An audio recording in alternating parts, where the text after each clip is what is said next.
मैं टेरी किलिप का परिचय देना चाहूँगा, जो एक पंजीकृत नर्स हैं और समुदाय में स्ट्रोक रोगियों के साथ काम करती हैं। टेरी, एक सामुदायिक नर्स क्या करती है? खैर, सबसे पहले सामुदायिक नर्सों की एक विविधता होती है, लेकिन मूल रूप से एक सामुदायिक नर्स मरीजों के अपने घर में नर्सिंग देखभाल प्रदान करती है। तो वहाँ समुदाय में कई अलग अलग भूमिकाएं होती हैं। वहाँ नर्सें हो सकती हैं जो विभिन्न भूमिकाओं में विशेषज्ञ होती हैं, जैसे कि मूत्राशय नर्स विशेषज्ञ या स्टोमा नर्स या श्वसन नर्स। वहाँ ज़िला नर्सें होती हैं जो समुदाय में काम करती हैं और वे वास्तव में अपने काम में कई प्रकार के कार्य करती हैं। फिर वहाँ सामुदायिक स्ट्रोक नर्सें भी होती हैं उन क्षेत्रों में जो सामुदायिक स्ट्रोक सेवाओं के लिए भाग्यशाली होते हैं। और सामुदायिक स्ट्रोक नर्सें स्ट्रोक रोगियों के घरों में देखभाल का समन्वय करती हैं और वे अस्पताल से घर तक के संक्रमण को सुगम बनाती हैं। अगर मुझे एक सामुदायिक नर्स की आवश्यकता है तो मैं उसे कैसे ढूंढ सकता हूँ? खैर, सामुदायिक सेवाओं तक पहुंचने का सबसे अच्छा तरीका है कि आप अपने जीपी के साथ जुड़े रहें। यह समुदाय में लोगों के लिए प्राथमिक प्रकार का लिंक है। फिर आपके पास जीपी के प्रैक्टिस नर्स होते हैं और वे आपको जिला नर्सिंग सेवाओं के लिए संदर्भित कर सकते हैं। वे आपको सामुदायिक स्ट्रोक टीम के लिए संदर्भित कर सकते हैं और वे यह सुनिश्चित कर सकते हैं कि आपको उन सेवाओं के साथ जोड़ा जाए जिनकी आपको आवश्यकता है। हमने सुना है कि कोई भी स्ट्रोक रोगी एक जैसा नहीं होता। यह एक जटिल बीमारी है और लोगों की अलग अलग आवश्यकताएं होती हैं। आप कैसे जानेंगे कि मेरी आवश्यकताएं क्या होंगी? खैर, यह हम आपका आकलन करते हैं। नर्सें लोगों का समग्र आकलन करने में बहुत अच्छी होती हैं और उनकी आवश्यकताएं क्या हैं। वे पूरे व्यक्ति को देखते हैं, न केवल उनके शारीरिक बल्कि वे उनके मानसिक और आध्यात्मिक आवश्यकताओं को भी देखते हैं और देखते हैं कि वह स्ट्रोक उन्हें कैसे प्रभावित करता है। तो ये घर में एक आवश्यकताओं आधारित आकलन है। और अगर मुझे लगता है कि मुझे वह समर्थन नहीं मिल रहा है जिसकी मुझे आवश्यकता है, एक सामुदायिक नर्स मेरी कैसे मदद कर सकती है? सामुदायिक नर्सें आपके समर्थन के लिए आवश्यक चीज़ों का हिस्सा बनती हैं। अन्य सेवाएं भी हैं जिनसे एक सामुदायिक नर्स आपको जोड़ सकती है। ये सब इस पर निर्भर करता है कि आप किस क्षेत्र में रहते हैं। वहाँ आवश्यकताओं का आकलन सेवाएं होती हैं और वे एक और समूह होते हैं जो आपके घर आकर आपकी आवश्यकताओं का निर्धारण करेंगे। कुछ लोगों को केवल स्नान और कपड़े पहनने में मदद की आवश्यकता हो सकती है। अन्य लोगों को अपने घर के काम में मदद की आवश्यकता हो सकती है, लेकिन हम हमेशा लोगों को उनके अपने घर में यथासंभव लंबे समय तक समर्थन देने का लक्ष्य रखते हैं, यदि वह वहीं रहना चाहते हैं।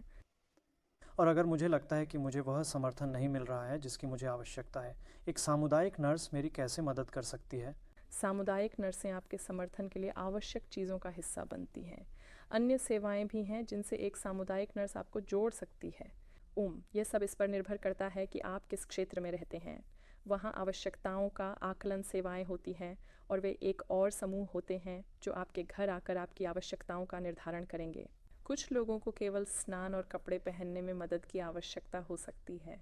अन्य लोगों को अपने घर के काम में मदद की आवश्यकता हो सकती है, लेकिन हम हमेशा लोगों को उनके अपने घर में यथासंभव लंबे समय तक समर्थन देने का लक्ष्य रखते हैं, यदि वह वहीं रहना चाहते हैं। स्ट्रोक के बाद मुझे कुछ विकलांगता हो सकती है और मैं उस विकलांगता के प्रति सचेत हो सकता हूँ और इसके बारे में थोड़ा शर्मिंदा हो सकता हूँ और बाहर जाने और समुदाय के साथ घुलने मिलने या अपने दोस्तों से मिलने का मन नहीं कर सकता। मेरे लिए आपकी क्या सलाह है? मेरे लिए आपकी सलाह यह है कि आप इस बात से अवगत रहें कि स्ट्रोक के बाद आप उदास हो सकते हैं, कि यह कुछ लोगों के लिए उनके जीवन में एक बड़ा बदलाव लाया है। कुछ लोगों को बहुत हल्का स्ट्रोक हो सकता है जिसका बड़ा प्रभाव नहीं हो सकता। कुछ लोगों के लिए यह एक बड़ा बदलाव है। वे अब गाड़ी नहीं चला सकते, वे बाहर जाकर वे काम नहीं कर सकते जो वे पहले करते थे, और वे उदास महसूस करने, अलग थलग महसूस करने और सामाजिक रूप से परित्यक्त महसूस करने के जोखिम में होते हैं। तो मेरी सलाह आपके लिए ये होगी कि आप उन सामाजिक नेटवर्क को बनाए रखें जो आपके स्ट्रोक से पहले थे।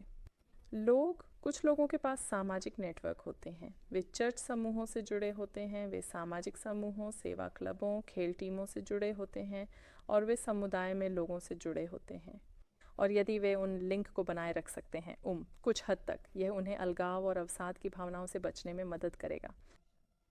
क्या समुदाय में कोई ऐसी जगह है जहां मैं अन्य लोगों से मिल सकता हूं जिन्होंने भी स्ट्रोक का अनुभव किया है?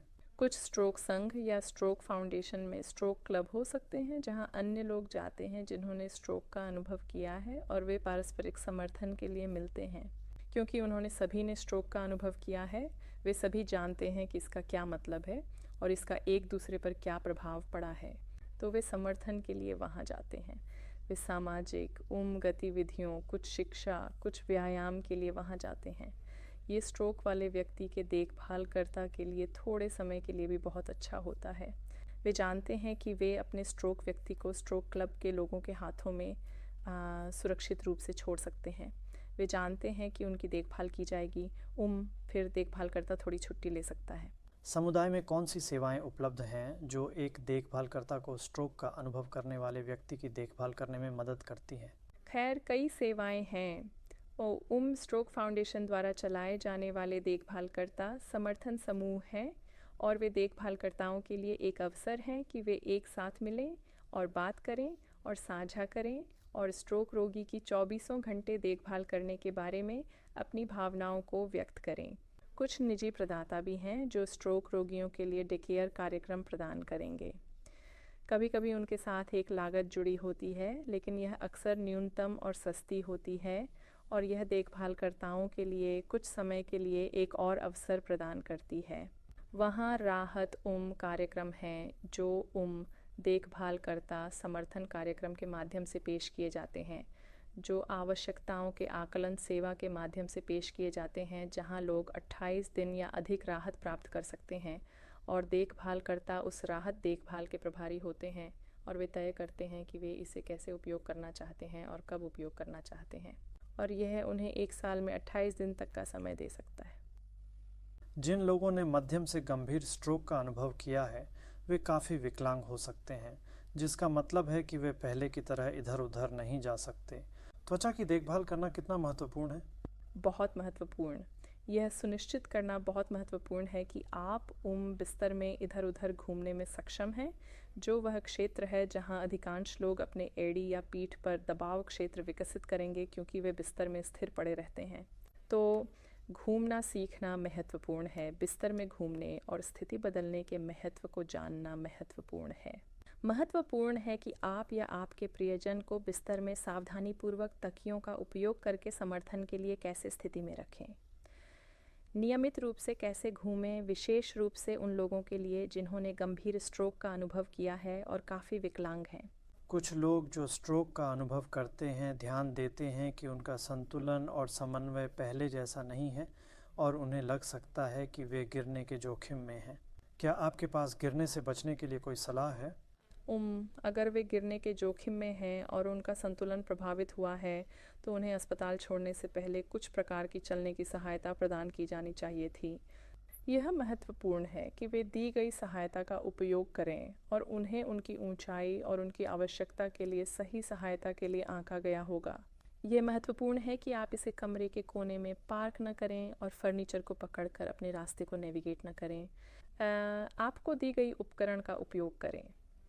फिर वहाँ समझदारी भरी सावधानियाँ हैं जैसे कि फर्श पर चटाई और यह सुनिश्चित करना कि वे ढीली ना हों, ये सुनिश्चित करना कि विद्युत तार रास्ते में ना हों। तो आप अपने गिरने के जोखिम को कम करने के लिए ये सब करते हैं। अगर आप वास्तव में गिरने के जोखिम में हैं तो जेरियाट्रिशियन हिप प्रोटेक्टर्स का उपयोग करने की सलाह दे सकते हैं। वे एक बहुत अच्छा उपकरण है और अगर कोई वास्तव में गिरने के जोखिम में है तो यह उनकी मानसिक शांति को बढ़ाएगा। वे बस कूल्हे के किनारे पर बैठते हैं, क्या यह सही है? हाँ, ऐसा ही है। तो अगर आप गिरते हैं तो वे प्रभाव को सहन करते हैं? हाँ, वे करते हैं। इन्हें अंडरवियर में शामिल किया जाता है। बहुत अच्छी तरह से शोध किया गया है। जो लोग इन्हें पहनते हैं वे इन्हें सहन करते हैं और ये वास्तव में आपके स्ट्रोक के ऊपर फ्रैक्चर के जोखिम को कम करते हैं। मैंने टेलीविज़न पर उन अलार्म के विज्ञापन देखे हैं जो घड़ी की तरह दिखते हैं, या आप उन्हें अपनी गर्दन पर पहन सकते हैं। किसी के लिए जिसने स्ट्रोक का अनुभव किया है वे कितने महत्वपूर्ण हैं? खैर, फिर से यह लोगों पर निर्भर करता है कि उन्हें उनकी आवश्यकता है या नहीं। हम अक्सर लोगों को एक में निवेश करने की सलाह देते हैं और उन्हें हमेशा खुद के लिए भुगतान नहीं करना पड़ता। वे अपने लाभों का उपयोग करके इसके लिए भुगतान कर सकते हैं। जो लोग अकेले हैं या दिन के दौरान कुछ समय के लिए अकेले होते हैं जब उनका देखभाल करता दूर होता है, उनके लिए यह मानसिक शांति देता है कि बटन दबाने पर कोई वहाँ होगा। और अलग अलग सेवाएं और अलग अलग प्रदाता हैं जो अलार्म कॉल का जवाब अलग अलग तरीक़ों से देंगे आपके द्वारा किए गए व्यवस्थाओं के आधार पर, लेकिन मानसिक शांति के निवेश के रूप में वे बहुत मूल्यवान हैं। बहुत धन्यवाद टेरी। मेरा आनंद।